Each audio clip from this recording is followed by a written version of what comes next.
Hi there, how's everybody doing? Hope you're doing okay. I want to talk to you about the difference between Jesus' earthly ministry and the way the Jehovah's Witnesses conduct themselves today, because there's a stark difference. First of all, I can't find an example in the Bible where Jesus has ever, on any occasion, put any of his disciples down, publicly humiliated them, put them down in front of a group where other people can observe that he might have put them down, because I can find no examples of that at all. And even when he was being betrayed, he didn't actually name the person who was going to betray him.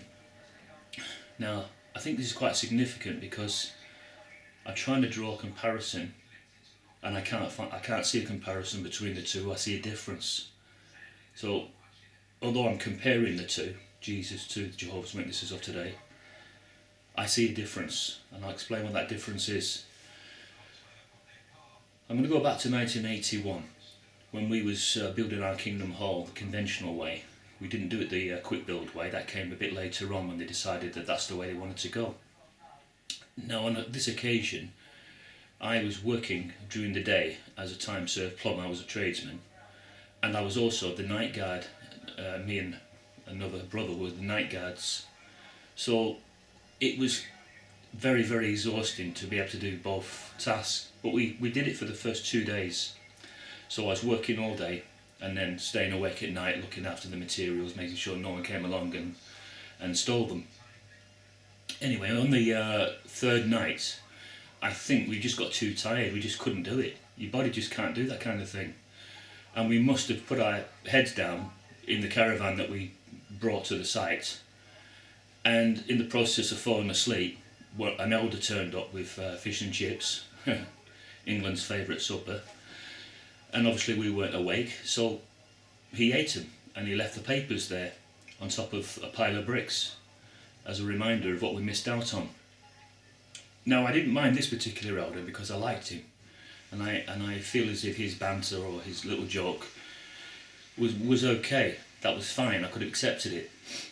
But what I didn't like is the fact that he told another elder, and then that elder went and gave a delivery from the platform on that particular Thursday meeting. And on that talk that he gave, he mentioned the fact that one elder had come down because he had such love in his heart, and he'd bought the night guards fish and chips, but they'd fallen asleep. He got a bit of a laugh out of it. The congregation thought that was funny. The night guards were all asleep. But the rest of the congregation didn't realise that I'd been working 2 solid days in a row, doing all the plumbing, drainage, all that kind of thing, which is what, my trade allows me to do. I felt incredibly embarrassed that he would have to put me down in front of the whole congregation. And I went away and I thought about it, and I thought, that's banter, but that's putting someone down. It's not even clever, is it? It's designed for one reason and one reason only: to elevate the person who has put the other person down. It puts them on a high pedestal. And then I thought, after this, there's no way in the world Jesus would have done that. And I can find no examples, as I said earlier, where Jesus has deliberately put down anybody. On the night of his betrayal, he just mentioned the fact that the person needs to go ahead and do whatever he has to. But he didn't say, it's you, or it's you that's going to betray me. And I just think, that's incredible, because that's the Son of God, who would become King of Kings, who would be more powerful than any leader ever. And he could have, if he wanted to, he could have brought down an angel and destroyed him there and then. But he didn't. And that showed great humility. And I don't see this humility in the governing body. I don't see this humility in the elders. What I see in them is that they think they've got this divine right to ride roughshod over everybody. I'm going to leave it there for now. That's just one example. I've got hundreds of examples in the time that I've been connected with them. I mean, I'm 53.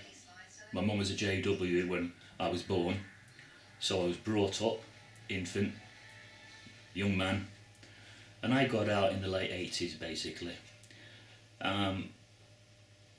I was probably quite glad that I got out the way I did. I'm not in a disfellowship state, I could go back, but there's just too much now that's unravelling that doesn't make sense to me. Yeah, I feel sometimes that I should do a lot more research, because some of the YouTubers out there, they do a lot more research than me, and they do cross-reference the Bible a lot more than me. It's just that I don't really want to delve into my Bible because I've been brainwashed for so long with it. It's like we'd been forced to wear a tie and a suit for 20 odd years. Once I didn't have to wear a tie and a suit again, I wouldn't. And no matter where I went, if I went to a funeral or a wedding, I wouldn't ever wear a tie again. I'd wear smart attire, but I wouldn't wear what I was told I had to wear. And that was the brainwashing of, you can't attend meetings unless, you know, you've got a suit on or you're wearing a tie and you've got short hair. So yeah, I've done a few things where I've rebelled against the actual brainwashing. You know, I have grown my hair long in the past, and that was probably a sign that I'll do what I want to do from now on. Right, I'm just going to leave it there. I just wanted to share that little example with you, but I've got a lot more, and eventually I probably will also let you know some more startling facts. Thank you. Goodbye.